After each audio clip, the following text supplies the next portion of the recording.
Hey, what's up? My name is Colby Sharp. I'm a 5th grade teacher in Michigan. Welcome to my classroom. And today I'm going to be giving you a tour of my classroom library. It's one of my favorite videos to make. I try to make it every single year. Each year the library changes a little bit. We've had some big changes this year, and I'm excited to share a little bit about it and maybe talk a little bit about things. If you see anything while you're watching this classroom library that you have questions about, please let me know down in the comments, and I'll try to answer you as quickly as I can. My friend, Donald Miller, you know her from the Book Whisperer. Her and I are working on a book about classroom libraries, so any questions you have are super helpful to us as we continue to draft and write this book to hopefully help educators have great libraries for their kids, because that's what it's all about, helping kids fall in love with reading. So I'm going to take you through a quick tour now, and I'll try to talk about some things as we walk through it. Okay, so we're going to start over, I guess we'll just start right here. So this is actually new, just a new shelf where I'm going to be featuring, new shelves I'm going to be featuring. I don't know, right now it looks like I'm featuring, to start the year, some of the picture books that I'm going to be reading. This will change throughout the year, I'm sure, of different displays, but I think it's just such a beautiful thing for kids to see when they come up. You see a little wire up there, I don't know if you can see that. But that's going to house anchor charts. So anchor charts are learning, and the books that we share there. So the library, I guess, starts over here. I'm going to do a quick walkthrough and then I'll slow down. So here we start with realistic fiction. They're alphabetized by author last name. Realistic fiction is Tubs 1 through 13. And then we get into historical fiction, which is Tubs 14, it looks like, through 18. Then fantasy, also organized by author last name. Fantasy swings in over to here as well. Then we have poetry and novels in verse. That was a change that Donald and I made. One of the many changes we made. She spent 3 days with me this summer working in the library. We separated out novels in verse and gave them multiple tubs organized by author last name, and then books that were poetry but not novels in verse. Then over here is where we start one of the kids' favorite sections, graphic novels. And another switch there, Donald and I talked about how hard it was for kids to find the graphic novels they were looking for. Because before, and you're gonna see I have a lot of graphic novels, they were all Tub 18.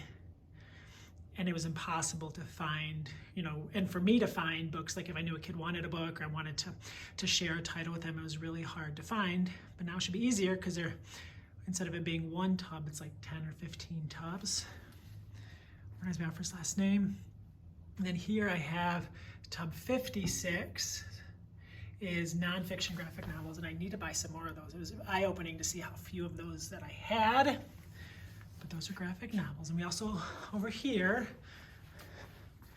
we have more graphic novels and illustrated novels. And these ones are the ones that are organized by author or series. So like Mr. Wolf's Class is right there. The Treehouse books, Baby Mouse books, and Lunch Lady books are just organized by their fun covers. Jenny Holm drew that. Jared Krasaska visited my school. He drew that. The Wimpy Kid books, Last Kids on Earth. Okay, swinging around here, filming this like a couple hours before Meet the Teacher night. So here, I'll give you like a way view, kind of get a feel there, and then we'll go a little closer. Starting to get into some nonfiction. Nonfiction more with biographies. And those are broken up into different categories. So history, politics, flight. Some of these are in the wrong basket. Not too many. We got most of them figured out. Social justice. Then we get into animals.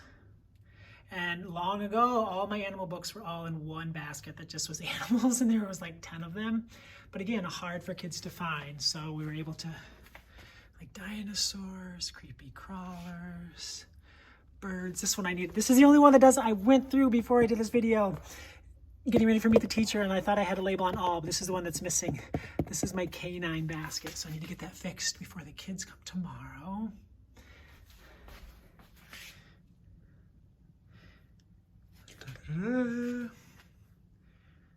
Science books broken up. Always trying to make it easy for kids to find the books they're looking for. And then here we have books by authors and series. So we had that kind of like that over there in the graphic novel section, but we have it again here. Oh no, I need to fix this one too. I need to get a blue label there. It's helpful to do this video because I can see where I made little mistakes. And then that's the end of the library. I have some supplies over here. So you can get a feel. We got a lot of books, friends. We got a lot of books. So I'm going to take you through one of the baskets really quick and kind of show you this kind of how it works. Let me find one that. All right. So this is tub 41. So everyone asks this. How did you number them? It's just random numbers. We start at the beginning with Realistic Fiction 1, and we work all the way up through like 97 with our science books. But it's just so that like a kid could see this and know that it is a graphic novel with the author last name of B. So it's labeled there. And then 41 just makes it really easy and quick to put them away. That's all the numbers are for, to make it easy and quick to put away. I don't want kids spending a ton of time having to remember where their book went, what exact tub, looking at the author last name. I just want to be able to put it away as quickly as possible. You can see here, the poetry label is green, and you saw this graphic novel label was blue. In this library, if it has a blue label, all of the books are fiction. If it has a yellow label, all of the books are nonfiction. If it has a green label, it is a mixture of fiction and nonfiction. So over here in the author section, I can remember where to put these. I'm trying to do this video in one take. Over here in the author section, you can see the Gary Paulson tub is green because some of the books in here, like this is fiction, and this Gary Paulson book is nonfiction. So the Gary Paulson books can be fiction or nonfiction. Land of Stories, fiction. Kate Messner, I actually have some Kate Messner nonfiction books. This is fiction because all of these, I believe, yeah, all of these are fiction. But we do have some Kate Messner books in the nonfiction area of the library, so those are just there. But if we put them in here, then it would be a different color label. So that's the classroom library. Oh, my picture books, still working on organizing them so that kids can read them when they want. Right now, they're mostly just here.